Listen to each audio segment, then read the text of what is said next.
Binibining 32, Pulentea Ann Esguerra Ibuyan ng Aklan Hinirang na Binibining Pilipinas Tourism 2026. Hello Carawelas, mabuhay! This is Gisa Lortega and welcome back to my YouTube channel. Ayon, at saka ano pang channel dyan. Ngayon, okay. Makaron gabi saya ako. Ay super proud git akon sa akon nga kababayan nga taga Madalag man ho nga si Pulin Ibuyan ng bonggang-bongga. Hey, syempre imaw git aro nagdaog sa Binibining Pilipinas Tourism. Binibini Tourism. Binibini Tourism is from Aklan. Oh my God, nakaka-proud, di ba? Na do sa bato nga ano, nga Aklano naton at representing Aklan hay nagdaog ito sa Binibining Pilipinas Tourism. Tapos top 10 pa imaw sa ano, sa national costume. Kabog, pwede natin imong iboto kung gusto man ninyo ng national costume, ay pwede natin imong iboto. Agtuang kamo ito sa Binibining Pilipinas page, agad ito ninyo imong iboto. Ag ito instruction ha, basahon ana instruction bago magboto, bago kamo magtantos-tantos doon una ng bonggang-bongga. Hay makan hay Bisaya gid ako, hay very proud gid ako nya Aklanon. Ay syempre, kung very proud ka nga Aklanon, hay magbisaya mag-Aklanon ako ya mag-vlog ng bonggang-bongga. Di ba? Kung ginapangutanan ninyo katon kung gadaog abi si Pulin Ibuyan nga sa Binibining Pilipinas at makakuha ng corona, syempre ayaw ka kayong lokohin. Awag tayong maglokohan. Side man naton nga ginausoy at Miss International hay barbihan ag Diyosahan. Hay si Pulin hay Diyosahan nga abukon alimot barbihan. Charot lang. Hindi. Diyosahan at abi. Siyempre, Diyosa lagi mo it madalag. O, diba? Diyosa it madalag ang Aklan. Pero hindi abi ay mo barbihan. Hay ginausoy abi sa Miss International hay barbihan. Hay alinun ko. Siyempre, kung ako'y pangutanon ninyo, kung may chance ba siya sa corona, Binibining Pilipinas International, wala. Wala tayo mo chance. Kasi, super proud yun ako nga nakapasok imaw as official candidate una o sa Binibining Pilipinas. Ang super proud yun ako nga imaw ro Binibining Pilipinas Tourism. Hiwa ban sa pang-ano ha, syempre sayod man akon bilang pageant vlogger nga kabuhay-buhay yun yung pageant vlogger ha. Nga do ginausoy at Miss International hay barbihan at Diyosahan. Hay ro atong kandidata hay Diyosahan nga tabukon at barbihan paalin ara. Nakakaloka. O ayun, so do yun yung do akong pwedeng hambagon ka na pero super proud gid akon kay Pulin Ibuyan. Syempre ay first time nga nagdaog Binibining Tourism Aklan. O di ba? O di ba? Nakaka-proud bilang Aklanon baga.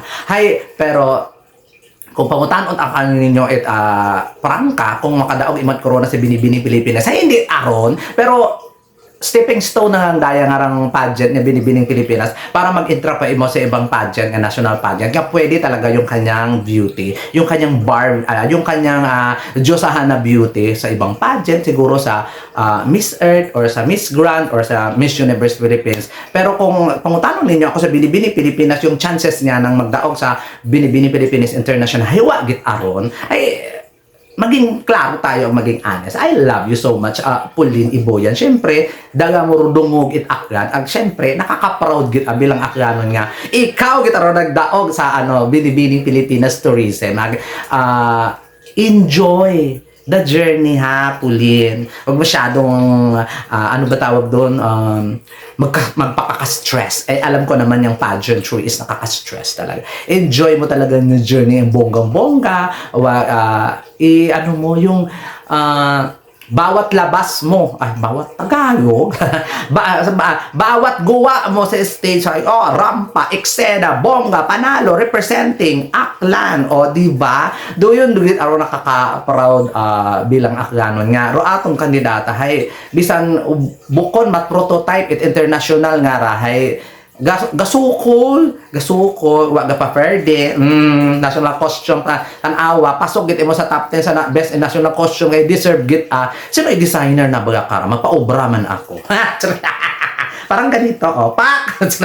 Makulay ang buhay ng matkos ni Pulin. Aloka! Congratulations talaga si designer ha. Ang ganda. As in, naloka agad ako sa kagandahan. Na first time ever kung nakakita na national costume from Aklan na ganun kanami. Kanami. Git aroan ng national costume. Kaya deserve git na makaabot sa top 10 at Binibining Pilipinas top 10 best in national costume. Kaya magbuto ka mo mga taga-Aklanon nga gapanood ka kon makaron. Magbuto kita ka mo agad bisan hindi man naman mag-crown, at least makuha niya yung Best in National Costume. May award, may cash prize. O, di makabawi-bawi saan ang ginastos. sa LGU at Madalag, ang sa LGU at Aklan, baka naman support naman ninyo ang ating mga support man ninyo ra atong mga kandidata para kumabog naman bonggang-bongga. Ang sa tanan nga gwapa nga mga taga-Aklanon ay intra man kamo sa mga national pageant para manami ba ako man abi taga-Aklan nga vlogger nga pageant vlogger, ako man ang ito gaadto sa mga events sa mga national pageant. Wag at taga-Aklan ako nano man makon karahiwa man makon ako ti istoryang taga-Aklan, hindi ako makong kapag Aklanon hay kanami maghinambay bayat Aklanon baga tapos idto ka pinaghininibay ga na daro aton nga dialect, pero very proud gid akon karon. Ibang-iba git ang proud ka git imo sa imong dialect, diba? Tapos gaputak-putak pa ang bibig. Perfect. So ganon. So sa mga gwapa sa Aklan, intrawon ka mo sa mga national pageant. Kat gwapa ha. Kung mga nagmabaganda lang ka mo, hindi yon. Kung ayaw niyo malait na Gaisel. Ang bonggang-bongga. Ayun, marami naman ng mga gwapahon dito sa Aklan nga talagang nag-shine bright naman talaga sa mga national pageant. Kabo-abo kita sanda ang mga title pa. Di ba? At hopefully someday ay makakuha gid ang corona dito si Pauline Ibuyan. Siyempre, hoping man ako kana nga makabuo imot corona, pero kung pangutano ako this time ba sa Bilibili Pilipinas makabuo imot corona, I think uwa git matuod mataron kasi Tagalog hay syempre hakita man ako ng anong mga kalaban nga talagang makinarya pa hay bungga tapos jusahan pa ang mga barbihan, pero atong kandidata hay Diyosa bukon at Barbie. Charot lang guys. Siyempre, yung ganda ni Pauline ay pang-artista, mga ganon, pang model-model, hindi talaga, I think, konting push to the, pag may experience na dito sa Binibining Pilipinas, pwedeng papayat pa ng very light, o diba? Yung standards, nga beauty queen nga ginaano naton, gina-handom kita naton, gina-idol kita naton. Diba? So, what man ako I have nothing against. Hamaat nag-English? Wa man ako at malain nga tinapay kay Pauline, pero I'm being honest na kung corona ba sa Binibini dahil nanalo siya ng Binibining Pilipinas Tourism, ay bukod aron, promise. Pero I love you Pauline Ibuyan, ilaban mo lang, maging strong ka lang para sa sunod mong pageant makita ko kumpiyansa nimo nga ay pang malakasan ng bonggang-bongga at bonggang-bongga mo mai-represent umando Aklan sa national stage. I'm so excited for you and good luck sa iyo sa Binibini and hopefully makapasok tayo sa first cut. Ayun, maraming salamat ako si Gaisel Ortega ga-vlog itakyanon dahil taga-Aklan ako. Charot.